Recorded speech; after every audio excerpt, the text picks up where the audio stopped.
السميع العليم من الشيطان الرجيم. بسم الله الرحمن الرحيم. الحمد لله والصلاة والسلام على أشرف الأنبياء والمرسلين وعلى آله وأصحابه أجمعين. أما بعد.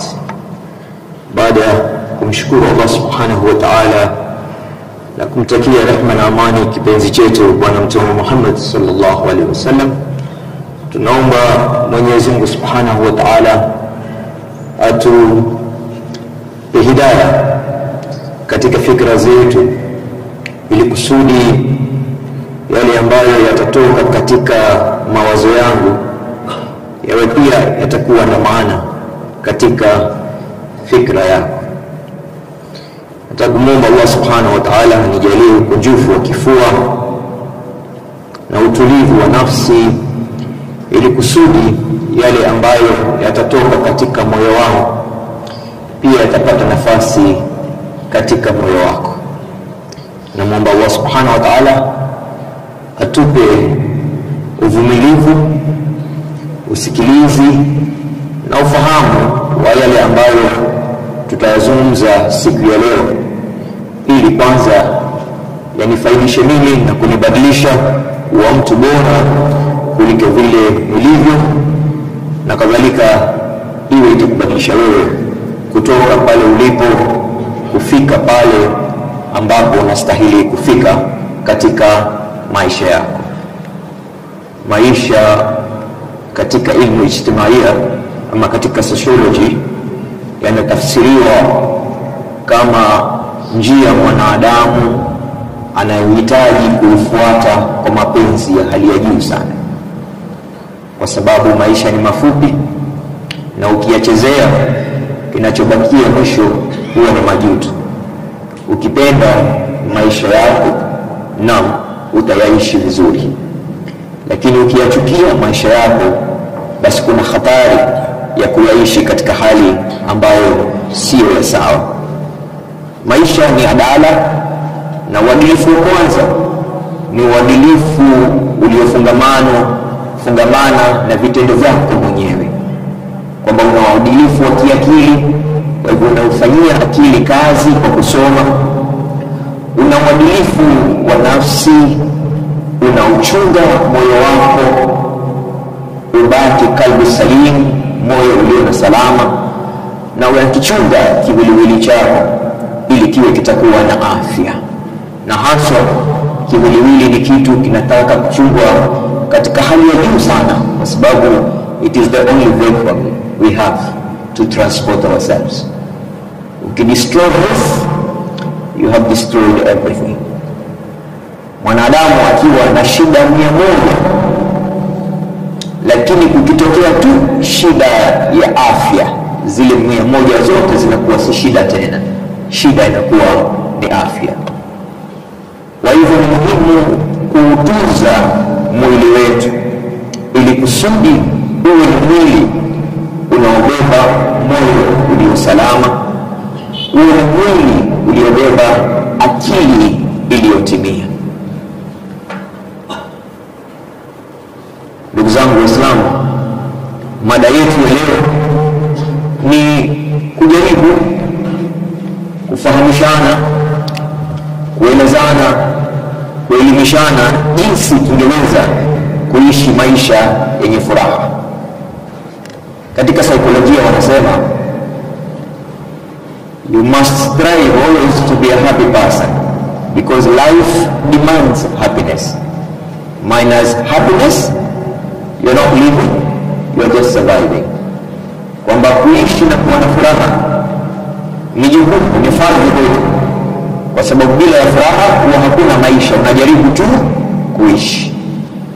Na biolojia inasema mwanadamu hafaulu, yani kufaulu kunatokamana na furaha na kiwango za furaha yetu, kwa sababu tunapokuwa na furaha tunatoa kitu katika substance, chemical katika kiwiliwili chetu inaitwa endorphin, na hii ndio kemikali inayotupa sisi nguvu ya kufanya yale tunayoyafanya na kuweza kuvumilia kila matatizo tunayokabili na kutimiza malengo yetu pale tunapotaka yakuwe.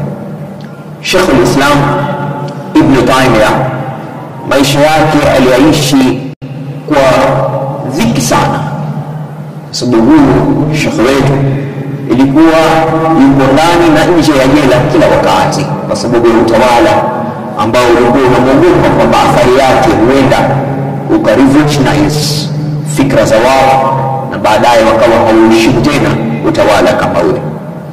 Lakini Sheikh al-Islam Ibn Taymiyyah alipoulizwa ikiwa yuwatoroka na kule kutiwa jela na kutolewa na kule kuonyeshwa udhalali ya kila aina, Sheikh al-Islam Ibn Taymiyyah alisema, wakinifunga, yani wakinitia jela, wao wamenipa faragha, they have given me privacy to be with my Lord, so I enjoy being in the prison because there I get a lot of time to connect with my Creator.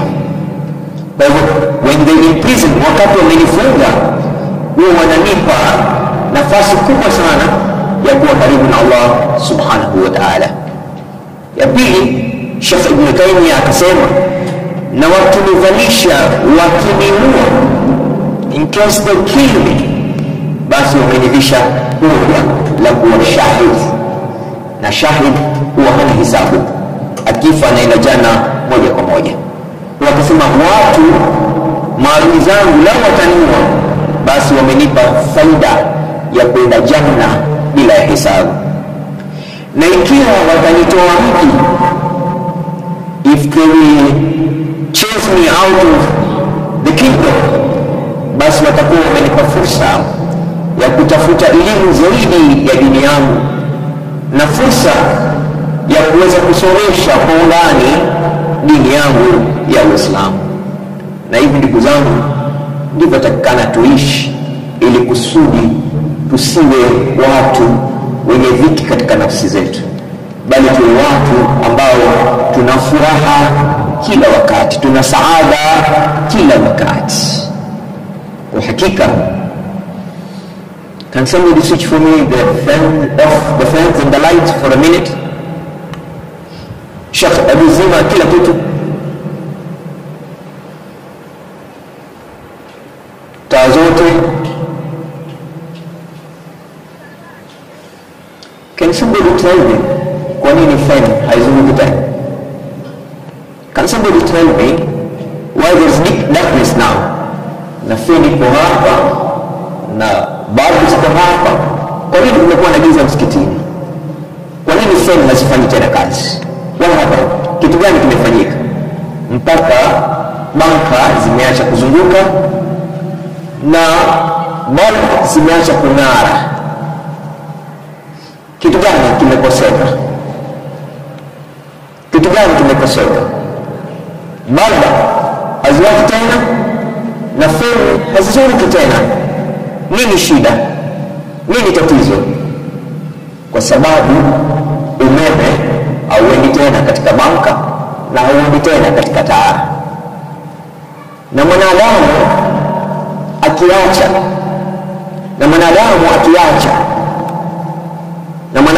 akiacha kuwa karibu na Mwenyezi Mungu Subhanahu wa Ta'ala, ikiwa the currencies of tawhid, ikiwa currencies of sharia, ikiwa currencies za ibada zimekoma, na mwanadamu maisha yake yanakoma, naweza kuwasha taa. Sijui kama mmenielewa. Mwanadamu kuwa na furaha, kung'ara, kuweza kukamilika na kufanya kazi sawa sawa, ni lazima uhusiano wake na Mwenyezi Mungu Subhanahu wa Ta'ala uwe direct.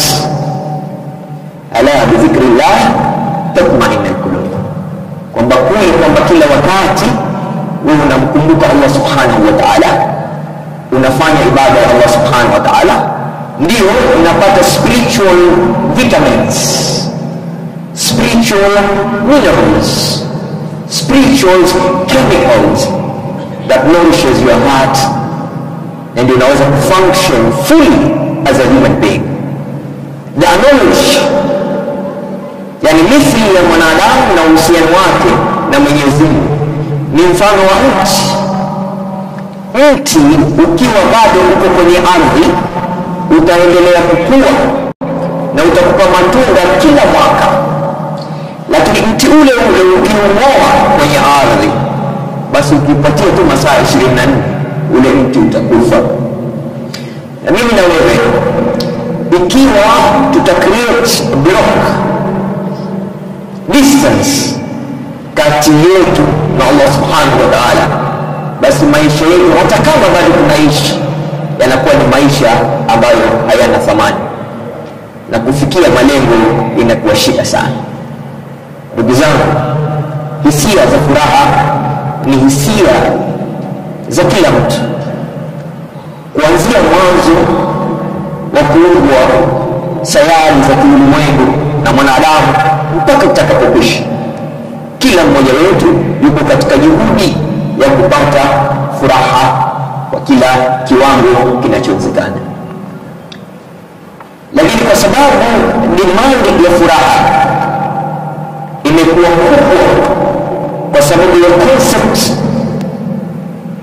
ya kisaikolojia ya kimagharibi, unakuta watu wengi they are looking for happiness, lakini katika mahali ambapo hamna hiyo furaha. Ndio unaona watu they are struggling thinking watapata furaha wakiwa na mali nyingi, lakini kuna watu wengi matajiri ambao wamecommit suicide, billionaires. Watu wanafikiria wakipata stashhad degrees nyingi watakuwa na furaha. Tumeona watu ni maprofesa wamecommit suicide.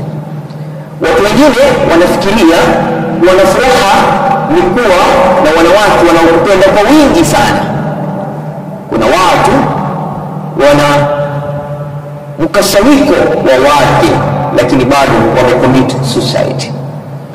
Kuna wengine wanahisi kuwa na furaha ni kuwa na gari nzuri, kuwa na nyumba nzuri, kuwa na watoto wazuri, na kuwa na kila kitu ambacho ulimwengu unaweza kukupa.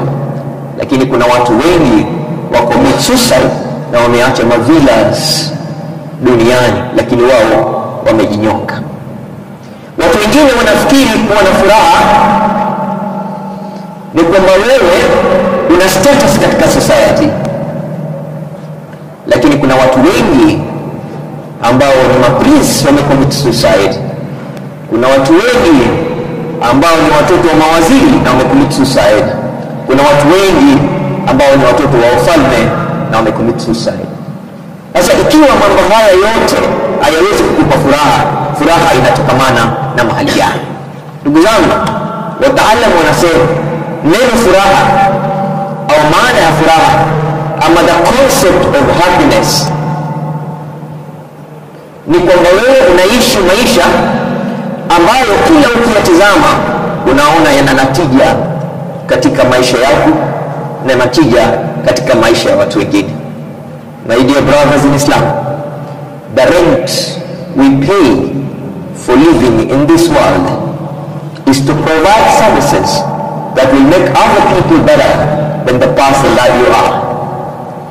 Yani kodi tunayoilipa kwa kuishi katika huu ulimwengu ni kuwa na faida katika maisha yetu na maisha ya watu wengine, lakini zaidi na kiwango cha juu zaidi ni kwamba wewe uhisi kwamba kuwepo kwako katika huu ulimwengu unarutubisha, unanufaisha, unajenga, unakuza watu wengine na wanapata maisha bora kutokamana na uwepo wako. Ndugu zangu, hakika kila kitu katika maisha yako kinachangia katika safari ya mwisho wako. Kwa hivyo kile unachokifanya leo, hakikisha ni kitu ambacho kitachangia katika kufungua janna yako, sio jahannam yako. Ndugu zangu, moyo wa mwanadamu una mashimo manne. The heart of a human being has 4 chambers. una mashimo manne. The heart of a human being is hollow. Ni both. Allah subhanahu wa ta'ala made that deliberately, ili atupatie mimi na wewe choices, ni kipi tutakijaza katika yale mashimo manne. Tutajaza mapenzi ya sauti, tutajaza mapenzi ya kujulikana, tutajaza mapenzi ya kupendwa na wengine, kuwa celebrity, ama tutajaza mapenzi ya Allah subhanahu wa ta'ala. Kile unachokijaza ndani ya moyo wako ndio kinachocontrol maisha yako. So you have to be very careful. Kile ambacho unakubali to settle katika moyo wako. Na ndio maana falsafa inasema happiness is an inner cause business, kwamba kuwa na furaha ni kuwa utakuwa umehimili undani wako. Na ndio maana tena wanasema when you conquer your inside, the outside controls itself. Ukiwa utahimili undani wako, kwa sababu the software drives the hardware. Na mfano mzuri tumeona, tumezima umeme, taa hazikuwaka.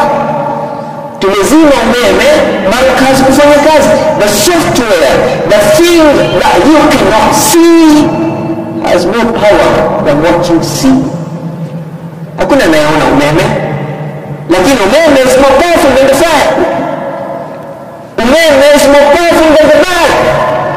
Na hisia zetu za ndani ya nyoyo zetu zina nguvu zaidi kuliko muscle za mwili wetu. If you want to be happy, get into a business. Kuwa katika biashara ya kujenga fikra zako na kujenga hisia zako. Mwanadamu is made of IQ plus EQ plus PQ. Mwanadamu anatengenezwa na akili yake, IQ yake, uwezo wa kufikiria kwake, ideolojia yake, na EQ na emotion na hisia zake, na baadaye kinasukuma mbele kile kiwili chako. Na ndio maana ndugu zangu, you have to be very careful of your psychology. And what psychology? Psychology ni mkusanyiko wa fikra zinazopitia katika akili yako kila siku. Ndio maana Sayyidina Ali radhiallahu anhu akasema, kuweni waangalifu ndugu zangu na fikra zenu. Fikra zenu huathiri hisia zenu. Kuweni waangalifu na hisia zenu. Hisia zenu huathiri vitendo vyenu. Kuweni waangalifu, kuweni waangalifu na vitendo vyenu. Vitendo vyenu ndivyo ambavyo zinajenga sifa zenu. Kuweni waangalifu na sifa zenu, kwa sababu watu wanawajua kulingana na sifa zenu. Kuweni waangalifu vile watu wanavyowajua, kwa sababu watu wanachangia mwisho wako utakuwa vipi. Bwana mmoja alikuwa mkorofi mtaani, Mwenyezi Mungu akamhitari akafa. Watu wa mtaani wakasema, kwa vile huyu jamaa alikuwa ni mkorofi sana, tusendeni mazishini kwake, tusiende. Kama solidarity ya kuonyesha katika maisha ni lazima uishi vizuri. Adinu inda muamalat, dini iko katika tabia. Kwa hiyo Uislamu ni tabia. Ile tabia ndio ambayo inakusukuma ili we turn from thinking to feelings into action of salah, thinking, feeling into action of hajj, thinking and feeling into action of sadaqah. Kwa hivyo watu hawapenda mazishi, lakini watu wa kutoka vijiji vingine wakaja kwa wingi sana kumzika yule bwana. Hawa watu wa kijiji chake wakasirika, wakasema, kwani hawa majirani zetu hawajui kwamba huyu bwana ni mtu mbaya? Mbona wamekuja mazishini kwa wingi? Kwa hivyo wakaenda kuwauliza, mumeleta katika haya mazishi na kitu gani? Huyu bwana alikuwa mbaya? Wale jamaa wakamwambia, hata sisi hatukuja mazishini, sisi tumekuja kuhakikisha kwamba huyu bwana amekufa. Hatutaki kuambiwa kwamba amekufa, tunataka kumuona akizikwa amefunikwa na mchanga, ndio tuna imani kwamba amekufa. Kwa hivyo tabia zako muhimu sana katika maisha yako. Kwa hivyo ndugu zangu, kuna falsafa 4-5 ambazo ndizo sababu ya ulimwengu kukosa furaha wakati tulionao. Kwa sababu wakati tulionao nyumba zetu si giza tena, nyumba zetu zina umeme, lakini nyoyo zetu zimejaa giza. Sijui kama mnakubaliana na mimi hilo. Nyumba zetu zinang'ara, chandeliers, stima kila mahali, lakini nyoyo zetu zina giza bado. What the irony? Nyumba yako inang'ara, umeitia bado kila mahali, lakini moyo wako bado una dhiki. What's the problem? Ndugu zangu, tumejenga majumba makubwa, lakini siku hizi tuna familia ndogo. Majumba makubwa, watoto wawili. Majumba makubwa, mke mmoja. Majumba makubwa, watoto, rumu ziko nyingi, lakini hakuna watoto wa kulala. Babu yako na babu yangu, baba yako na babangu walituzaa mpaka 12. Kila familia ilikuwa na 12, 15. Rafiki yangu Sheikh Abdul Nur ana 38 kutoka katika wake wanne. 38. Wao walikuwa na nyumba ndogo, tukilala tunapandana juu na chini, hazitutoshi, watoto wengi, roho kidogo. Lakini siku hizi tuko na mapalace, roho 12, watoto wawili. Where is the problem? Ndugu zangu, utafiti wa kisayansi umevumbua dawa za kila aina. Hapa Malindi ukitembea, baada ya kila dakika moja, duka lingine ni pharmacy. Kila baada ya duka moja, duka lingine ni pharmacy. Na maduka yanayofanya biashara kubwa siku hizi ni chemist. Madawa yamekuwa mengi, lakini maradhi hayatibiki. Ndugu zangu, tumekwenda mpaka kwenye mwezi siku hizi. Sasa kuna struggle mpaka kufika kwenye jua, shafika kwa Mars. Lakini tunaona shida kutoka nyumba yako kumwamkua jirani yako. Na tushafika katika mwezi. We've gone to the moon. Man has landed on the moon. Mwanadamu kashaweka mguu wake katika mwezi. Lakini mwanadamu huyo hana hisia za kuweza kwenda barabara nyingine kumwamkua jirani yake. Tukiulizana hapa sisi, mimi na wewe, majirani zako watatu tu wanaitwaje? Wanafanya kazi gani? Wana watoto wangapi? Na hakika wengi wetu tutafeli mtihani kama huu. Tumekuwa watu ambao tunajiangalia maisha yetu vipi tutakuwa na furaha. Kwa hivyo kuna falsafa 5 ambazo zinaitwa falsafa ya kwanza ni falsafa ya liberalism. I don't know if I'm pronouncing it right. Liberalism, yani kwamba kila mtu anataka kuwa freedom. My dress, my choice. Nguo yangu, chaguo langu, haikuhusu wewe.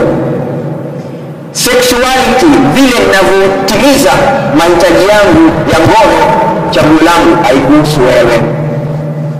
Vile ninavyoelimisha watoto wangu, chaguo langu. Liberalism, everybody wants freedom. Everybody. Na ukiwa ni mtu ambaye unataka kurekebisha watu, kufanya dawa, wanakuambia this is my life.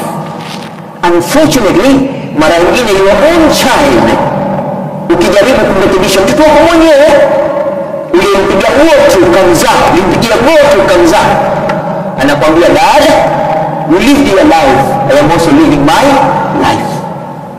Inaitwa liberalism, kwamba kila mmoja anataka maisha ambayo yatafungamana na hawa zake, yasifungamane na sheria yake ya Qur'an na hadithi za Bwana Mtume Muhammad sallallahu alaihi wasallam, mila na desturi, bali ufungamane na hawa yake.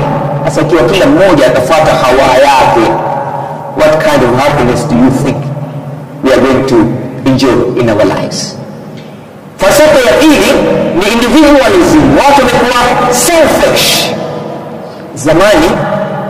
Zamani tukisema familia inamaanisha baba, mama, watoto, mjomba, shangazi, nyanya, cousin.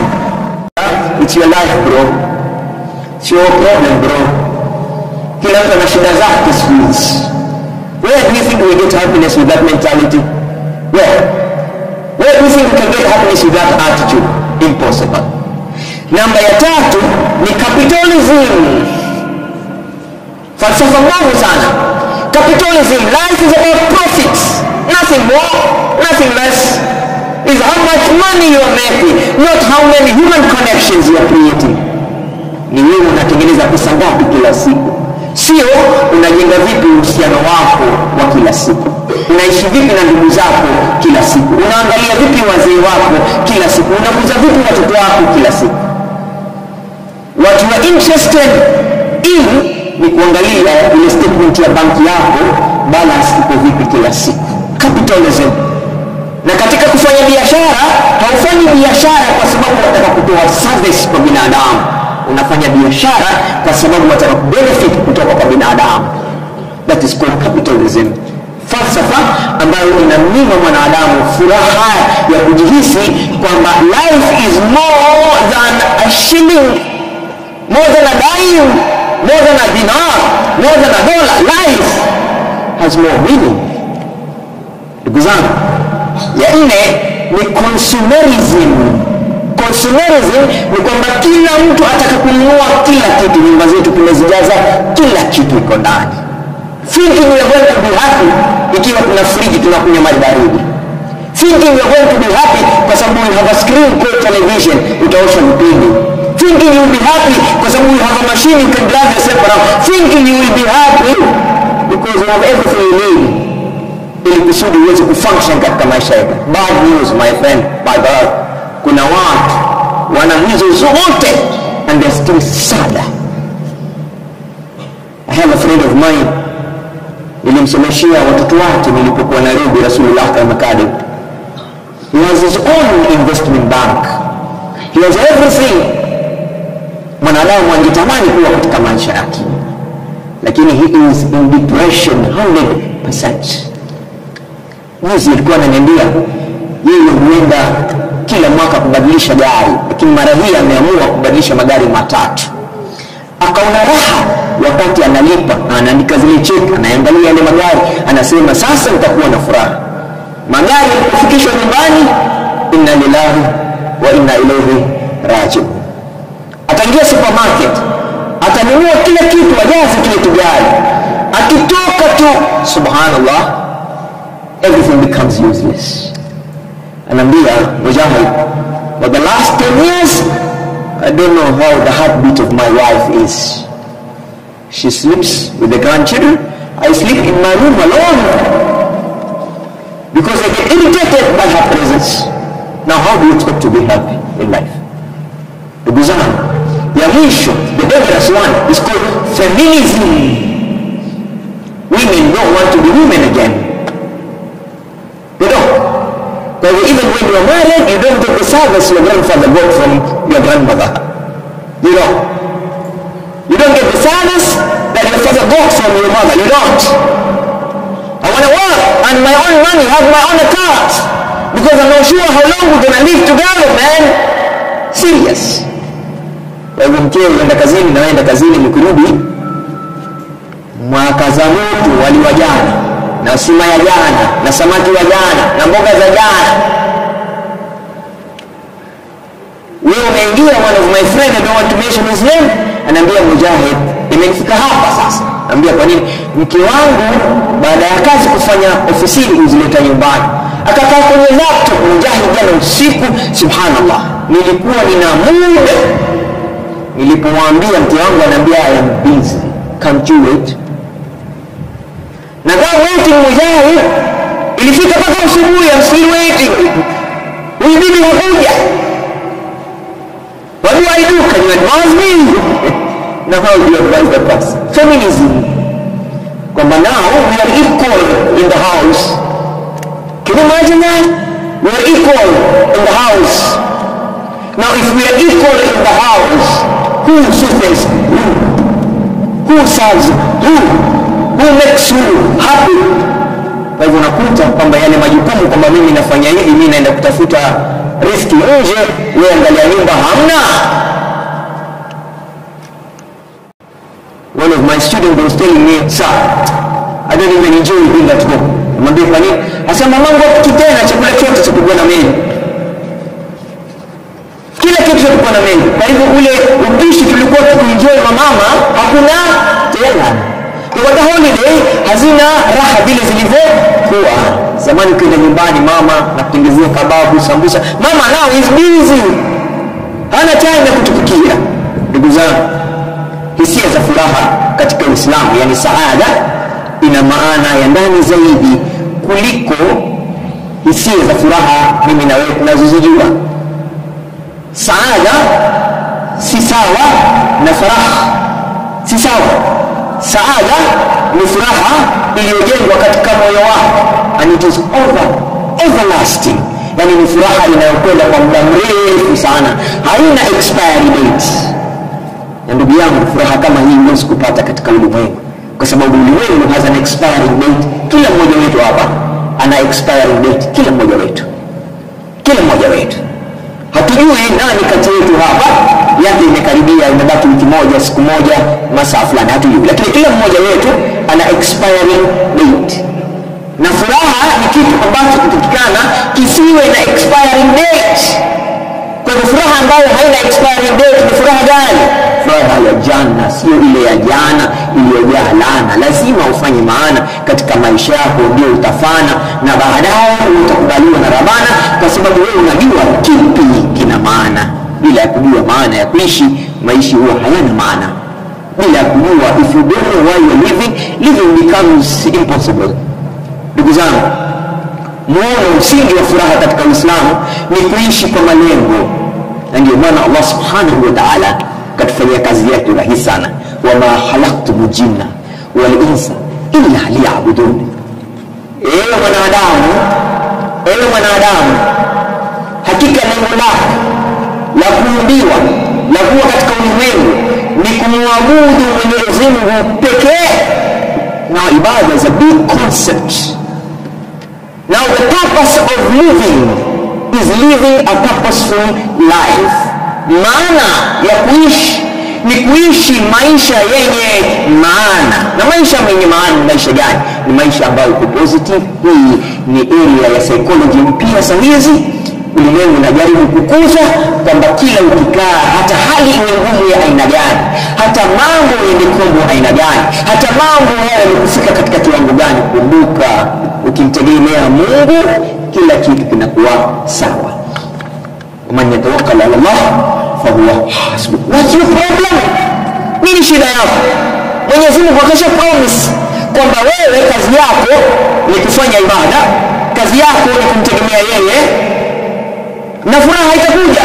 Na wajibu furaha katika mihadharati. Kwa nini unatafuta furaha katika zina?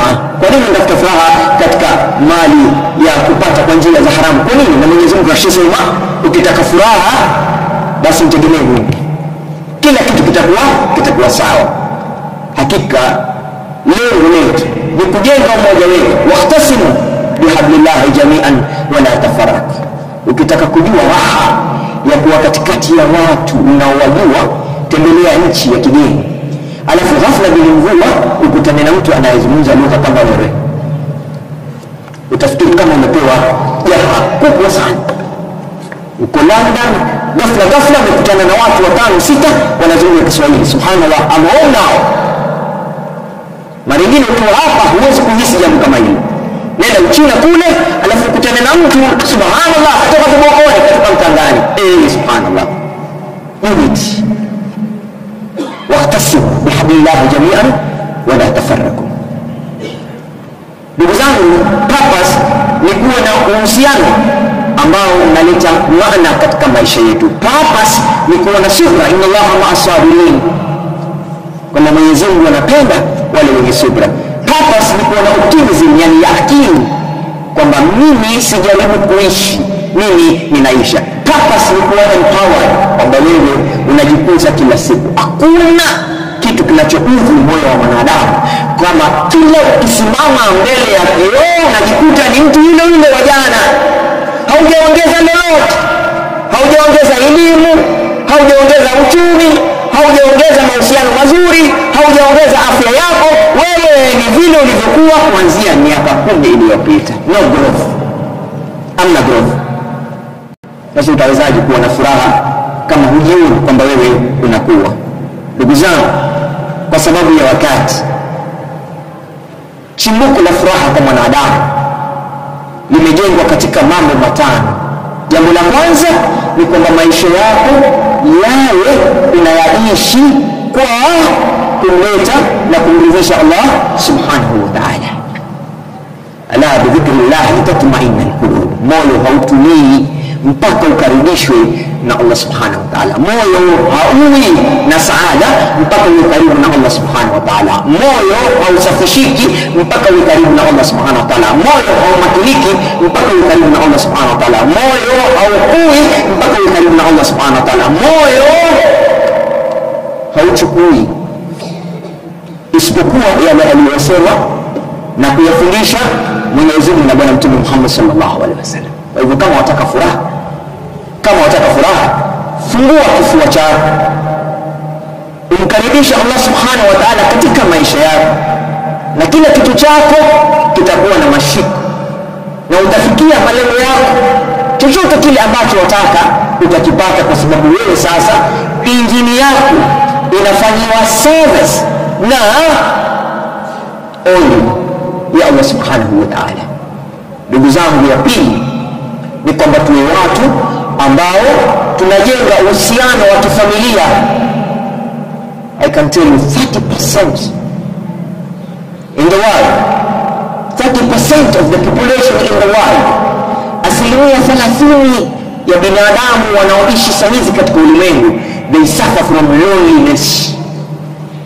Even those who are married, unfortunately, you are with your wife in the house, but you're still lonely. Why? Because the wife is busy with social media, has no time for you. Niye watu wawili mko kitandani pamoja, lakini you're still feeling lonely. I counsel people sometimes. Bwana mmoja alikuwa ananiambia, ya Mujahid, subhanallah, yani kila kitu kiko tayari, bendera ya pepea, mlingoti uko tayari, na mabariki yangu bwana, sasa vipi bwana? Anambia ngoja kidogo tu nipite hii TikTok moja, ngoja kidogo TikTok moja, kuna message imeingia Instagram, kuna message imeingia Facebook, mpaka kila kitu kikalala, na mimi pia nikalala, and the moon was switched off. Sasa you're married but you're still lonely. Ndugu zangu, siku hizi kwa sababu ya selfishness, mabinti zetu hataki tena kuolewa, kwa sababu wanaogopa wakiolewa watakula ujauzito, watazaa na shepu itaharibika. Na wale wanaokubali kuolewa wanaolewa lakini hawataki watoto, na wale wanaotaka watoto wanasema nikizaa kwa kawaida the process will destroy me, so cesarean, toe kabisa juju. Kwa hivyo hatungoji ule utungu wa kawaida wa mamangu na mamako na nyanyaitu waliongoja mpaka ukafika mtoto ametimia, sebule chukwetu kule bajuni tata mama aseme hivyo, mtoto sukuma, mtoto anatoka natural. Siku hizi mabinti wanasema no, natural is painful, I don't want to go through anything. Hiyo natural, no, itapanua hips zangu, I become unprofessional. Hiyo natural, so what? Fanya cesarean. Unajua kwamba cesarean you can't do more than 4. Kwa hivyo the limit will be 4. Na wewe labda unataka kutoka 12, utaki 4. Sasa akifanya cesarean mpaka 4, so family issues. Ndugu zangu, kwa sababu ya wakati, jamii lazima tukae pamoja, waqtasimu bihablillahi jami'an wala tafarraqu, na tuwe na malengo ambayo yanatuteleza na kufikisha kule tunapokwenda, na tuwe na self improvement. Mwenyezi Mungu Subhanahu wa Ta'ala alijua kwamba Nabii Allah Rasulullah sallallahu alaihi wasallam alikuwa na matatizo mengi yanayomkera mjini Maka, lakini Mwenyezi Mungu Subhanahu wa Ta'ala hakuleta wahi wa kwanza kumwambia fix uchumi, fix mhili, ikra Muhammad, ikra bismi rabbika alladhi خلق الإنسان من علق اقرأ وربك الأكرم الذي علم بالقلم علم الإنسان ما علم. Read Muhammad without empowerment, without self-improvement. wa Japanese ambao wanajulikana kwamba wanakuwa kwa spidi kubwa sana. Wako na falsafa tatu muhimu sana wanazifuata ndugu zangu. Falsafa ya kwanza inaitwa Shoshin, kumaanisha kila wakati be in the state of mind we want to learn. When you learn you earn, when you read you read. Learn. Ikra, commanding verb, fi'l al-amr, study. The minimum they say you can do if you want to be happy is at least to read one page of the Quran every day. Na maji itapatikana wewe kuwa na furaha. Falsafa ya pili walionayo wanasema wabisabi. Wewe kila siku kuwa katika hali kama hujui ili upate kutamani kujua. Alafu ya tatu wanasema kaizeni, self improvement every day. Na sisi lazima tuwe tuna improve kila siku. Ndugu zangu, kumbuka katika dini yetu kuna mambo 12 lazima tuyafikirie. Jambo la kwanza, the past cannot be changed. Forget thinking about the past. Yaliyopita yamepita, ni ndele hayo, maji hayazoleki tena. Kwa hiyo usitumie wakati wako kufikiria ya jana. Opinions don't define you. Sio yale yanayosemwa na wengine ambayo yanachambua maisha yako ni maisha gani. Yale unayojiambia wewe mwenyewe, hayo ndio yenye maana katika maisha yako. Mara nyingine the best advice you get is the advice you give to your own self. Nasaha ya muhimu zaidi unayoipata katika maisha mara nyingine ni ile ambayo unajiambia wewe mwenyewe. The law of the mirror. Yataka ndugu yangu, everyone's journey is different. You know what? Life is a test, and that's not enough. In that test, each one of us has a different question paper. Maisha ni mtihani, na katika huu mtihani wa maisha kila mmoja wetu ana maswali tofauti ya kujibu. Don't worry copying other people. They live their life and you live your life. It's your life. If you become a copycat of other people's life, if you remember, even your own shadow, it only follows you where there is light. The shadow will never be with you where there is darkness. Kivuli hakiwi na wewe kwenye giza. Kivuli kinakuwa na wewe tu kwenye mwangaza. Watu wanakuwa na wewe tu wakati umefanikiwa. Mambo yakiharibika, kila mtu anakukimbia. So don't worry about that. Work on yourself. Number 4, judgment are not about you. Don't judge others because they will also judge you. Number 5, overthinking will lead you to sadness. Mara nyingine just do it. It's life. You don't have a whole century to be in this world. No, you don't. You hear me? You don't have a whole century to be in this world. Hauna karne nzima ya kuwa katika hii maisha. Mtume sallallahu alaihi wasallam anasema Muislamu ni baina 60 na 70. Ukipita 70 wewe uko kwenye bonus. So why are you worried about petty things? Ndugu zangu, number 6, happiness is from within, not from outside. Number 8, smiles are contagious. Ndugu zangu, na ndio maana inaitwa sadaka. Nifanyeni na mimi fadhila tafadhali. Hakikisha mtu aliyekaa mkono wako kushoto na kulia amesmile. Bismillah. Hakikisha mpe na mkono na umwamkue. Yule aliyekaa mkono wa kulia na kushoto mfanye asmile, atabasamu. Sheikh, unatabasamu wewe? Mashallah, barakallah. It's contagious. Now the whole mosque is smiling. We are all happy. We are all happy.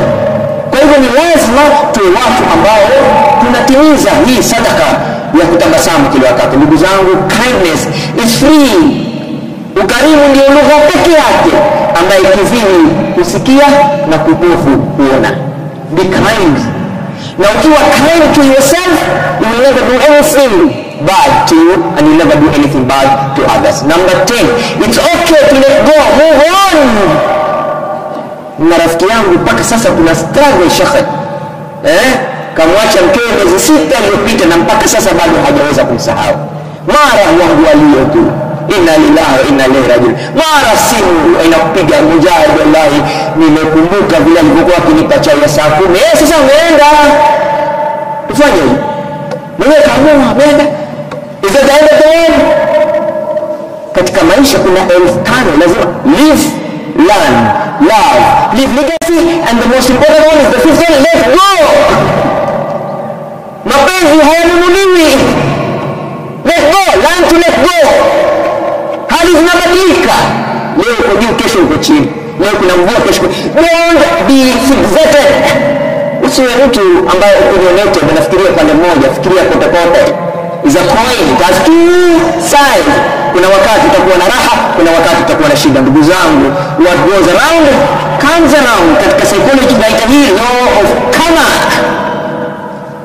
Kile unachofanyia mwenzako kibaya, basi kumbuka ni deni utalipwa kabla hujakufa. Na bahati mbaya mambo yakienda sawa ukafa, basi kumbuka mwanao mmoja atalipa. Kwa hivyo kuwa mwangalifu na yale unawafanyia watu wengine, kwa sababu what goes around comes around. Na mwishowe things always get better. Haijalishi vile ulivyo leo ndugu yangu, haijalishi. Kumbuka kule unapotoka ndugu yangu.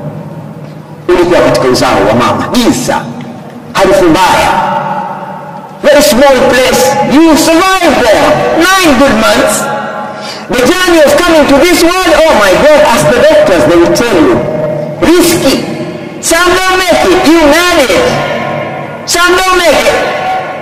The journey of coming to this world, wengine they don't survive, wanakwama hapo njiani. Inna lillahi wa inna ilaihi rajiun. Ulikuwa mtoto, hujui kuongea, hujui kuzungumza, hujui kufanya chochote, but now you're talking, you're standing, you're moving, you're running. What are you scared about life? My dear brothers, life is to dare. Never get scared. You just need to dare, and finally you'll be there because you are good and you are right in terms of share. Just dare. Wabillahi tawfiq. Wassalamu alaikum wa rahmatullahi ta'ala wa barakatuh. إن الحمد لله نحمده ونستعينه ونستغفره ونعوذ بالله من شرور أنفسنا ومن سيئات أعمالنا.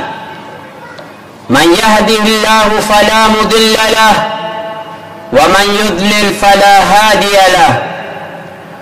وأشهد أن لا إله إلا الله وحده لا شريك له. وأشهد أن محمدًا عبده ورسوله أرسله الله تعالى بالهدى ودين الحق ليظهره على الدين كله ولو كره المشركون ولو كره الكافرون. أما بعد، فإن أصدق الحديث كتاب الله، وخير الهدي هدي محمد صلى الله عليه وسلم، وشر الأمور محدثاتها، وكل محدثة بدعة، وكل بدعة ضلالة، وكل ضلالة في النار. أعاذنا الله وإياكم من النار. يا أيها الناس اعبدوا ربكم الذي خلقكم والذين من قبلكم لعلكم تتقون. يا أيها الناس اتقوا ربكم الذي خلقكم من نفس واحدة وخلق منها زوجها وبث منهما رجالا كثيرا ونساء، واتقوا الله الذي تساءلون به والأرحام، إن الله كان عليكم رقيبا. يا أيها الذين آمنوا اتقوا الله حق تقاته ولا تموتن إلا وأنتم مسلمون. يا أيها الذين آمنوا اتقوا الله وقولوا قولا سديدا يصلح لكم أعمالكم ويغفر لكم ذنوبكم، ومن يطع الله ورسوله فقد فاز فوزا عظيما. عباد الله، أوصيكم كما أوصي نفسي بتقوى الله وطاعته، لأن التقوى الله هي الوصية الله للأولين والآخرين، حيث قال الله تبارك وتعالى: ولقد وصينا الذين أوتوا الكتاب من قبلكم وإياكم أن اتقوا الله. حقيقة أن التقوى الله توجب خلود في دار النعيم. أما موضوع اليوم سأتكلم نبذة حول السعادة. وما معنى السعادة؟ السعادة هي الهداية والفوز في الدارين. أيها الناس، بادروا إلى حصول السعادة في حياتكم قبل مماتكم لأن تفوزا في الدنيا والآخرة. وقد فضل الله تعالى على عباده المؤمنين حيث جعل لهم أسباب السعادة، ولأجل ذلك فليجتهد الإنسان في تحصيلها. فمن أراد أن يحقق السعادة في حياته فليلتزم بهذه الأسباب. فمن أسباب السعادة الإيمان بالله وكل ما جاء من عنده تبارك وتعالى والعمل الصالح. يقول الله تعالى: فمن اتبع هداي فلا يضل ولا يشقى.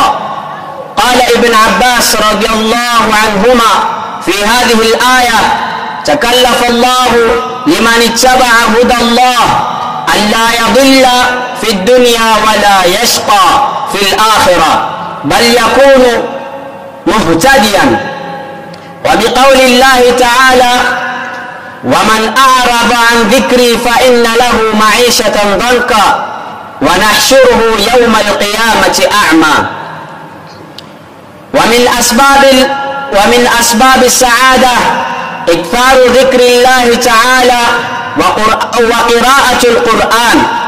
يقول الله تبارك وتعالى: واذكروا الله كثيرا لعلكم تفلحون. ومن أسباب السعادة طلب العلم، فإن المرء إذا طلب العلم كان سيره على الهدى من الكتاب والسنة، كما قال الله تعالى: هل يستوي الذين يعلمون والذين لا يعلمون. وقال الشاعر: تعلم فإن العلم زين لأهله وفضل وعنوان لكل المحامد. تفقه فإن الفقه أفضل قاعد إلى البر والتقوى وأعدل قاصد. هو العلم الهادي إلى سنن الهدى، هو الحصن ينجي من جميع الشدائد. فإن فقيها واحدا متورعا أشد على الشيطان من 1000 عابد. ومن أسباب السعادة البعد عن المعاصي والآثام. فيا عباد الله، اعملوا الصالحات واجتنبوا عن المعاصي. قال الله تعالى: وما آتاكم الرسول فخذوه وما نهاكم عنه فانتهوا.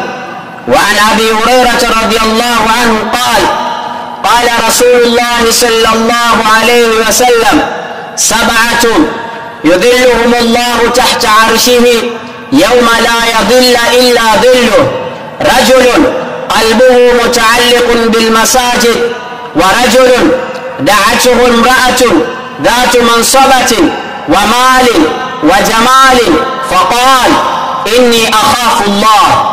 ورجلان تحادثا في الله، ورجل غض عينه عن محارم، وعين حرست في سبيل الله، وعين بكت من خشية الله. بارك الله لي ولكم بالقرآن العظيم، ونفعنا وإياكم بالآيات الذكر الحكيم، وتقبل لي ولكم إنه هو السميع العليم وهو البر الرحيم. استغفر الله.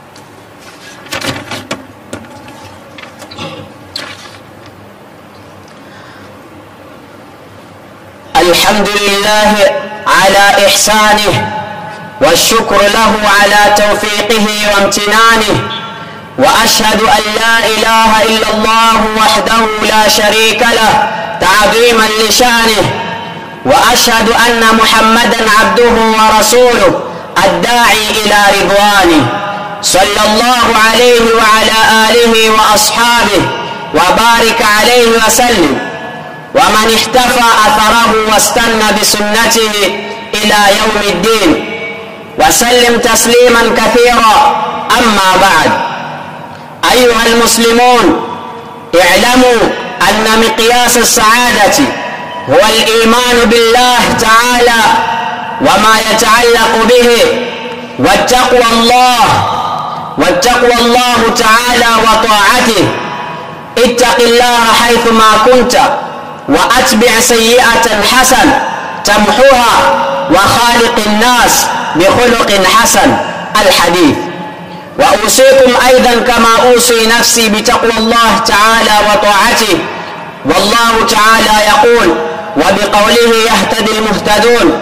فإذا قرأت القرآن فاستعذ بالله من الشيطان الرجيم. أعوذ بالله من الشيطان الرجيم. بسم الله الرحمن الرحيم. والعصر إن الإنسان لفي خسر إلا الذين آمنوا وعملوا الصالحات وتواصوا بالحق وتواصوا بالصبر.